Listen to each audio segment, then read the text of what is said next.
Nabi sallallahu alaihi wasallam idza shalla rak'atayil fajri ittaja'a ala shiqqil ayman al-Bukhari. Dari Aisyah juga adalah Nabi Muhammad SAW apabila beliau sholat 2 rakaat fajar, ya, ittaja'a ala shiqqil ayman. Nabi ittaja'a itu berbaring miring di punggungnya yang sebelah kanan, yang apa? Sebelah kanan kiri. Nah, di sini ada lagi dan sama lain. Wa an Abi Hurairah radhiyallahu anhu qala Rasulullah sallallahu alaihi wasallam idza shalla ahadukum rak'ataini qabla salati subhi falyataji' ala janbil ayman rawahu Ahmad wa Abu Dawud wa Tirmidzi wa Sahih. Dari Abu Hurairah radhiyallahu anhu, Rasulullah SAW bersabda, apabila di antara kalian sholat 2 rakaat sebelum subuh, maka berbaring miringlah di sebelah kanan.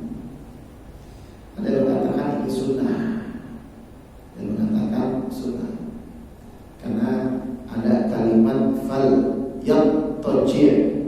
Kalau dalam ilmu shoraf, lam itu bermakna apa namanya, anjuran.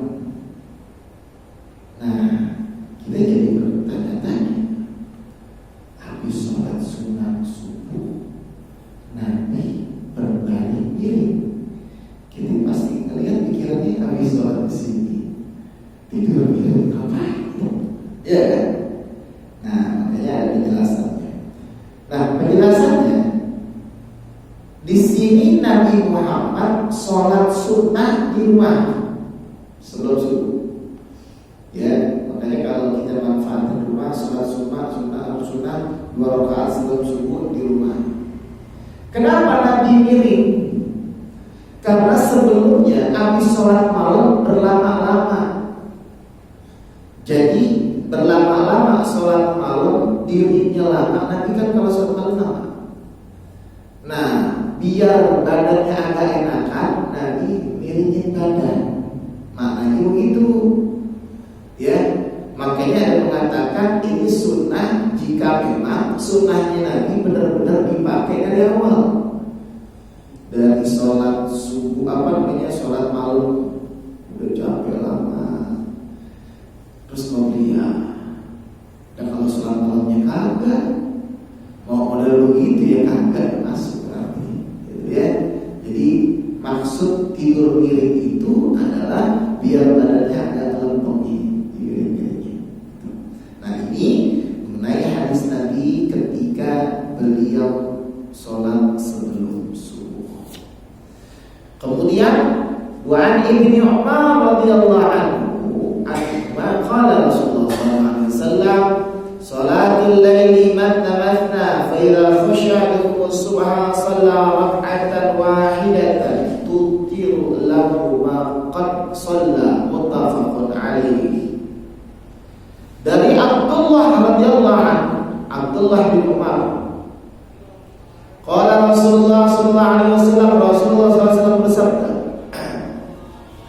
salatul laili, salat malam masna, salat malam 2 rakaat.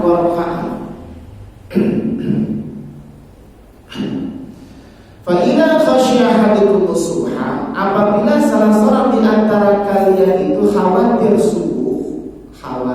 nyampe sholat subuh, sholat wahidatan, sholatlah 1 rakaat,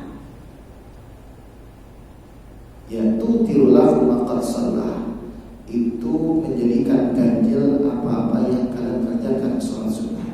Maknanya sholat malam 2 ya, 2 sholat. Habis sholat 2 biasanya kan kita agak ngantuk. Maka sebelum kita ini ngantuk, tutup itu sholat 2 dengan sholat witir minimal 1 rakaat.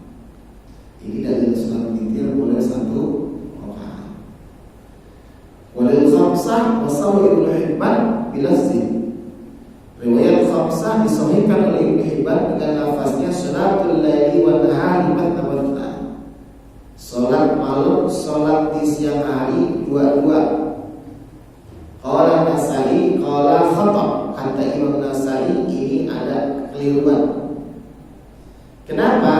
Karena salat di siang hari di hadis yang lain Nabi qabliyah ba'diyah zuhur itu tepat. Makanya kata Imam Nasai ini ada kekeliruan di kalimatnya. Nah, ini disangka lagi. Kemudian wa an Abi Ayyub al-Ansari anna Rasulullah sallallahu alaihi wasallam qala al-mitru haqqun ala kulli muslimin man ahabba an yutira bi khamsin falyaf'al wa man ahabba an yutira bi thalathin falyaf'al wa man ahabba an yutira bi wahidatin falyaf'al. Rawahu al-arba'ah illa Tirmidzi wa Sahih Ibnu Hibban wa rajjaha An-Nasa'i waqfah. Dari Abi Ayyub al-Ansari, sesungguhnya Rasulullah SAW bersabda, witir itu adalah hak bagi orang Islam. Barang siapa hendak melaksanakan witir 5 rakaat, kerjakan. Barang siapa yang mengerjakan salat witir 3 rakaat, kerjakan. Barang siapa yang hendak mengerjakan witir 1 rakaat, silakan. Maknanya, kalau kita sholat witir, mau sholat witir kontinu, rokaatnya jangan berubah-ubah. Kalau mau 5, 5, mau 3, 3, 1, 1. Ya, jadi terserah. Mau 5, 3, 1. Itu sholat witir diperbolehkan ya, bilangannya ganjil. Ya. Wa an Ali bin Abi Thalib radhiyallahu anhu qala, barangkali ada pertanyaan, masih ada waktu sekitar 8 atau 9 menit. Rasulullah setelah masuk ke masjid itu sholat tayatul masjid ya? Iya, betul. Jangan. Rasulullah kenapa sholat sunnah di rumah, masuk ke masjidnya itu tahiyatul masjid? Kalau kita kan bebarengannya, tahiyatul masjid juga, sunnah juga. Rasul di rumah dulu sholat sunnah. Ya, sholat subuh itu terutama. Sholat subuh terutama.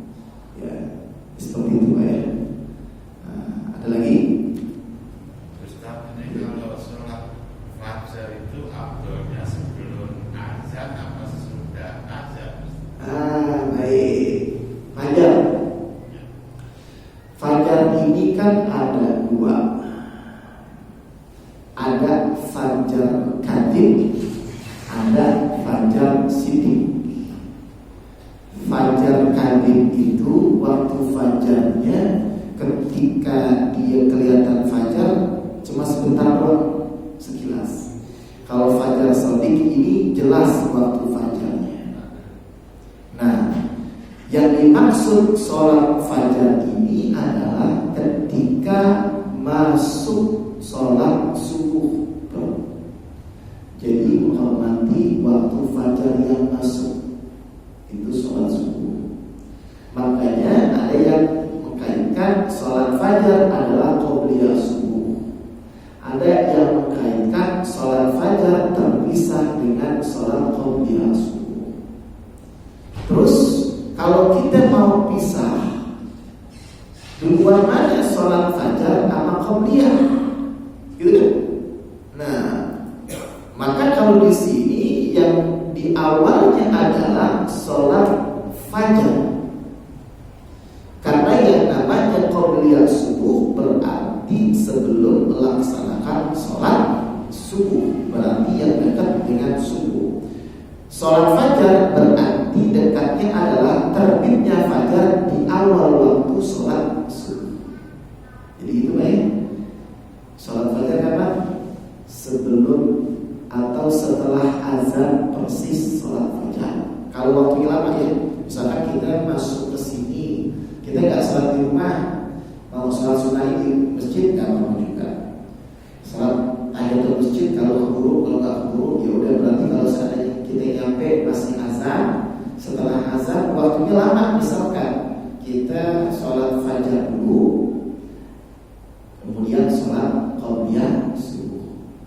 Nyampe sini ternyata dikit lagi komat atau ya sekitar 2 menit lagi komat. Berarti kan cuma bisa 2 rakaat. Udah aja kita niatin qabliyah, insyaallah udah masuk kategori sholat fajar. Itu kan ya. Nah, ada lagi? Ustaz, Ya. kalau bagian isya itu apa lebih muncul banget gitu loh. Karena ada keterangan sholat misalkan tarawih, kalau nggak ada sholat bagian isya katanya kurang sah gimana? Baik. Keterangan yang mengatakan setelah kita sholat isya, ketika ingin mengerjakan sholat tarawih harus ba'diyah terlebih dahulu, begitu ya. Nah, saya belum pernah melihat dalil yang kuat dengan ini. Yang ada adalah sholat tarawih adalah sholat sunnah yang dilaksanakan setelah melaksanakan sholat isya. Kalau sudah berbicara setelah melaksanakan sholat isya, berarti nggak ada kewajiban melaksanakan sholat ba'diyah. Jadi mau ba'diyah boleh, enggak juga. Nggak ada istilah kasar. Ya, jadi saya melihat dalilnya nggak pernah lihat dalil yang pas dengan itu, gitu ya. Belum ketemu dalil. Itu banyak lagi. Ayo silakan. Setelah sholat duhur ataupun asar kan kita sholat qobliyah duhur atau qobliyah asar. Tiba-tiba si colek ada jamaah datang mengikuti kita, itu dia nggak tahu kalau kita itu sholatnya qobliyah dan jamaah yang ikuti kita dia sholat wajib. Gimana tuh? Baik, ya. Aku lagi kan kita kan sholat ini sholat wajib pada Aisyah. Tiba-tiba ada ya, sebelum sholat wajib kita koma sendiri. Kita tengok dulu, tiba-tiba nggak ada orang yang mengikuti kita akhirnya sholat sendiri dengan niat sendiri. Tiba-tiba di belakang ada beberapa pengikut kita sekitar 2 saf lah. Itu bagaimana dengan pahalanya? Pahalanya imam dengan pahala jemaahnya gimana?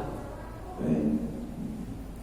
Pertama, ketika kita sholat sunnah, terus yang belakang itu nyolek mau jamaah, terusin aja. Jadi niatnya kita sunnah, niatnya mereka jamaah, ya udah dapat. Apakah kita mendapatkan fadilah jamaah? Dapat. Karena menolong orang yang mau jamaah. Boleh. Jangan kita batali. Orang yang nggak ngerti apa colek, sholat sunnah tidak tahu gitu. Terusin aja, terusin.